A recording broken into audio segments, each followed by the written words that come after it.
நிதர்சனம் அமைப்புடன் இன்றைய நாள்.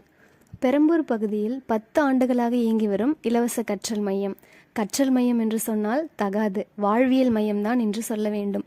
ஒரு பாடசாலையில் என்ன செய்துவிட முடியும்? 4 ஷிஃப்ட்டுகளாக இயங்கி வரும் கால அட்டவணை கொண்ட பாட வகுப்பு, 9 ஆசிரியர்களுடன் அன்பாய் 130 மாணவர்கள், ஆங்கிலம் மற்றும் இந்தி வகுப்புகள், தினசரி வருகை பதிவேடு மாணவர்களுக்கு மட்டும், ஒர்க்டன் ரிப்போர்ட், தினசரி ஆசிரியர் தங்கள் பணிகளை பதிவு செய்து வருகின்றனர். தினசரி தகவல் பலகை மூலம் அவர்கள் ஒரு பொது அறிவு, ஒரு மொழி மாற்றம், ஒரு செய்தி, இவை அடங்கிய தகவல் பலகை ஒவ்வொரு தெருக்களிலும் தொடர்ந்து எழுதி கொண்டிருக்கின்றனர்.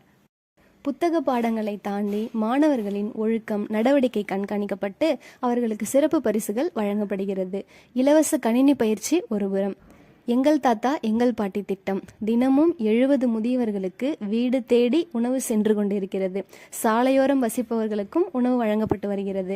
பெரம்பூர் பகுதியில் தேவையறிந்த சேவையை சிறப்பாக செய்யும் நிதர்சனம் அமைப்புடன் தொடர்ந்து நல்ல நட்போடு பழகி அவர்கள் கற்றல் மையத்திற்கு ஒரு சிறு பங்களிப்பு, அதாவது 2 ஆசிரியர்களுக்கு மாதாந்திர உதவி வழங்குவதில் ஸ்ட்ரீட் லைட்ஸ் மகிழ்கிறது.